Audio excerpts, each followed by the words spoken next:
Selamat berjumpa kembali saudaraku semuanya dengan channel YouTube Jati Diri. Dalam pertemuan yang ke-12 kali ini, marilah kita lanjutkan ajaran Bhairava Tantra lanjutan dari yang sebelumnya. Namun seperti biasanya, sebelum kita mulai jangan lupa selalu untuk memohon perlindungan dan bimbingan Tuhan Yang Maha Kuasa, agar tidak terjadi kesalahpahaman yang akan menyebabkan kesesatan.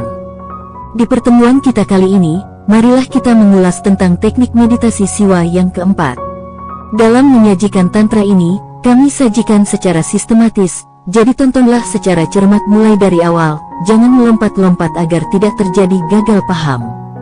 Dan mungkin bahasanya terkesan sedikit membingungkan, namun disitulah seninya. Cermatilah dengan kejernihan hati dan pikiran agar dapat menangkap maknanya secara benar. Kita sekarang akan mengulas teknik meditasi siwa yang keempat. Siwa berkata, atau ketika nafas semuanya keluar dan berhenti dengan sendirinya, atau saat tarikan nafas masuk dan berhenti dengan sendirinya, di keadaan berhenti yang universal ini universal pause, satu diri kecil lenyap. Teknik ini susah hanya bagi mereka yang tidak murni. Akan tetapi teknik ini sulit karena itu Siwa mengatakan, teknik ini susah hanya bagi mereka yang tidak murni. Lalu pertanyaannya siapakah yang murni? Teknik ini sulit bagimu. Engkau tidak dapat mempraktekkannya, akan tetapi terkadang engkau dapat merasakannya secara tiba-tiba, tanpa disadari. Contohnya ketika engkau sedang menyetir mobil dan engkau merasa akan ada sebuah kecelakaan. Nafas secara otomatis menjadi berhenti. Jika nafas sedang keluar, ia akan tetap di luar untuk beberapa saat. Jika nafas lagi di dalam, ia akan tetap berada di dalam untuk beberapa saat. Pada saat keadaan yang gawat darurat seperti itu engkau tidak dapat bernafas, engkau tidak dapat melakukannya. Segala sesuatu terasa berhenti. Perkataan Siwa, atau saat tarikan nafas masuk dan berhenti dengan sendirinya, di keadaan berhenti yang universal ini universal pause, satu diri kecil lenyap. Dirimu yang kecil hanyalah kegiatan sehari-hari. Di dalam keadaan yang darurat engkau tidak bisa mengingatnya.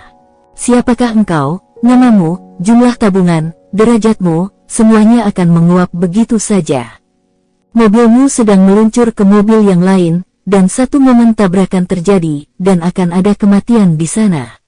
Dalam keadaan yang seperti ini akan ada suatu perhentian nafas. Bahkan bagi yang tidak murni akan berhenti di sana. Tiba-tiba nafas berhenti dan tidak sadarkan diri. Jika engkau bisa sadar di saat itu, engkau akan mencapai tujuan. Para biksu-biksu Zen telah sering mencoba teknik ini di Jepang.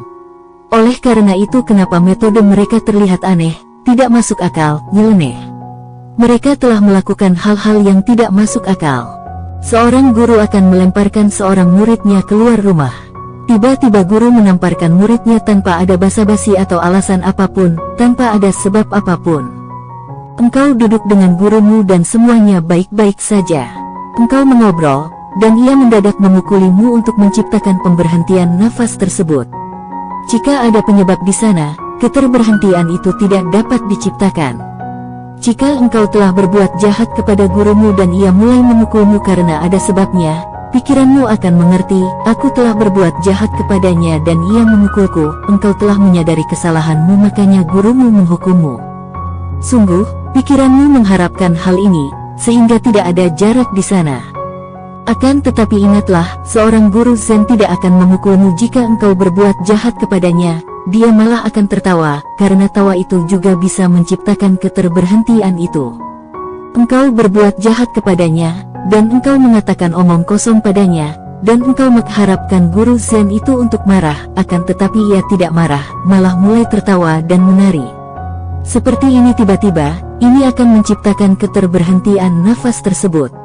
Engkau tidak dapat memahaminya, jika engkau tidak dapat memahami pikiran akan berhenti, dan ketika pikiran berhenti maka nafas akan berhenti pula. Berlaku juga kebalikannya, jika nafas berhenti, pikiran akan berhenti juga. Jika pikiran berhenti, nafas berhenti, begitu seterusnya. Engkau menghormati guru dan engkau merasa baik-baik saja, dan engkau berpikir, sekarang guru pasti suka, dan tiba-tiba ia mengambil tongkatnya dan mulai memukulimu, dengan tanpa belas kasih. Karena guru-guru Zen tanpa belas kasihan ia mulai memukulimu. Engkau tidak dapat memahami apa yang terjadi. Pikiran mulai berhenti, dan di sana ada keterberhentian nafas sesaat. Jika engkau mengetahui tekniknya, maka engkau dapat mencapai dirimu yang sejati. Ada banyak cerita seseorang mencapai kebudaan atau keterjagaan, karena sang guru secara tiba-tiba memukulinya. Engkau tidak dapat memahaminya, engkau berpikir omong kosong apa ini. Bagaimana mungkin seseorang mencapai kebudaan hanya dengan dipukuli oleh orang lain, atau dengan dilemparkan keluar melalui jendela oleh seseorang? Bahkan jika seseorang membunuhmu, engkau tidak dapat mencapai kebudaan, akan tetapi jika engkau mengerti teknik ini, akan sangat mudah untuk dipahami. Di barat khususnya, dalam 30 atau 40 tahun terakhir Zen telah menjadi hal yang sangat biasa, seperti fashion saja. Tetapi hanya jika mereka mengetahui teknik ini, yang lain mereka tidak dapat memahami Zen. Mereka dapat menirunya, akan tetapi barang tiruan tidaklah seperti yang aslinya, malahan akan berbahaya. Ini bukanlah sesuatu yang untuk ditiru. Seluruh teknik Zen bersumber dari teknik keempat yang diajarkan oleh Siwa. Tapi inilah malangnya. Sekarang kita harus belajar metode Zen dari Jepang, karena kita telah kehilangan tradisi ini. Kita tidak mengetahuinya. Siwa sangat hebat dan sangat pandai dalam teknik ini. Ketika ia datang untuk menikahi Dewi Parwati dan indiannya, prosesinya, seluruh kota pasti merasakan keterberhentian nafas sesaat ini. Ayah Dewi Parwati tidak setuju menikahkan anaknya kepada seorang gelandangan ini. Siwa adalah gelandangan yang asli. Ayah Dewi sepenuhnya menentang Siwa, dan tidak ada seorang ayah pun yang mengizinkan pernikahan seperti ini. Jadi kita tidak dapat mengatakan apapun untuk menentang ayah Dewi. Tidak ada seorang ayah pun yang akan mengizinkan putrinya menikahi Siwa. Akan tetapi Dewi bersikukuh sehingga ayahnya terpaksa menyetujuinya, tidak senang, dengan ogah-ogahan, tetapi terpaksa setuju. Dan berlangsunglah prosesi pernikahan tersebut. Dikatakan orang-orang datang berlarian melihat Siwa dan prosesinya. Seluruh India pasti telah menggunakan LSD, ganja. Mereka semua sedang tinggi, dan sungguh, LSD dan ganja hanyalah sebuah permulaan. Siwa mengetahui, teman-temannya, murid-muridnya mengetahui psikedelik terhebat, Soma Rasa. Adolf Huxley telah memberi nama pada psikedelik yang hebat dengan nama Soma, hanya karena Siwa. Semua orang sedang sukacita, mereka menari, berteriak, tertawa. Seluruh kota bagaikan sedang terbang tinggi. Dan pasti telah mengalami keberhentian nafas sesaat pada waktu itu. Sesuatu yang tiba-tiba, tidak diharapkan, hal yang tidak dapat dipercaya bisa menciptakan keberhentian nafas sesaat, hal itu bagi mereka yang tidak murni. Tetapi bagi yang murni tidak dibutuhkan hal semacam itu. Bagi yang murni keterberhentian nafas itu selalu dapat dialami kapanpun dan dimanapun saja. Bagi pikiran yang murni seringkali nafas berhenti. Jika pikiranmu murni, murni artinya engkau tidak menginginkan apapun, tidak mendambakan apapun, tidak mencari apapun, hanya keheningan yang murni, kepolosan yang murni, engkau dapat duduk dan secara tiba-tiba nafasmu berhenti. Ingatlah ini, gerakan pikiran membutuhkan gerakan nafas. Pikiran yang bergerak cepat membutuhkan gerakan yang cepat pula pada nafas. Oleh karena itu kenapa ketika engkau marah, nafas akan bergerak dengan cepat. Ketika sedang seks, nafas akan bergerak sangat cepat. Oleh karena itu kenapa di Ayurveda, yaitu sebuah sistem pengobatan herbal di India mengatakan, usiamu akan menjadi pendek jika terlalu banyak seks yang dilakukan. Usiamu akan lebih pendek, menurut Ayurveda, karena Ayurveda mengukur usiamu berdasarkan nafas. Jika engkau bernafas terlalu cepat, usiamu akan semakin diperpendek. Ilmu kedokteran modern mengatakan seks membantu peredaran darah, seks membantu relaksasi. Maka oleh karena itu, mereka yang menahan dan menekan seksnya akan mendapatkan masalah, khususnya penyakit jantung. Ilmu kedokteran modern benar, Ayurveda juga benar, walaupun keduanya terlihat seperti bertentangan. Tetapi Ayurveda telah ditemukan 5.000 tahun yang lalu. Pada saat itu masyarakat banyak mengerjakan pekerjaan fisik, hidup adalah pekerjaan fisik, sehingga tidak perlu relaksasi, tidak perlu membuat hal-hal buatan untuk membantu peredaran darah. Hal ini sangat berbeda dengan kondisi sekarang.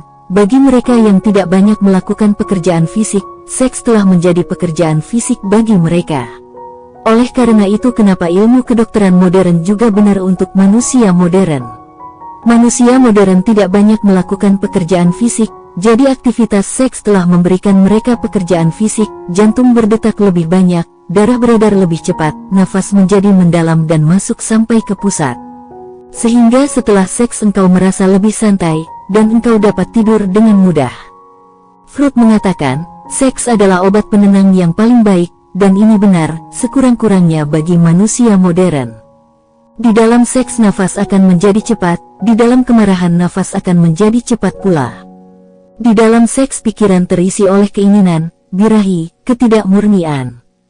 Ketika pikiran murni, tanpa keinginan, tidak mencari, tanpa motivasi, engkau tidak pergi kemana-mana, akan tetapi tetap ada di sini, dan saat ini seperti kolam yang polos dan tenang, tanpa riak suara sedikit pun, maka nafas mulai berhenti sama sekali secara otomatis. Tidak dibutuhkan usaha untuk menghentikannya.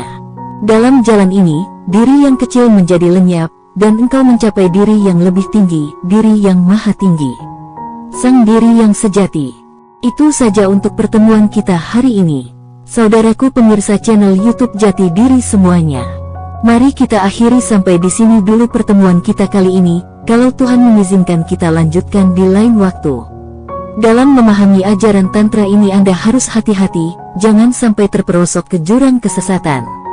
Jika ada pertanyaan silahkan ditulis di kolom komentar, atau bisa lewat WhatsApp ke nomor 087756422100.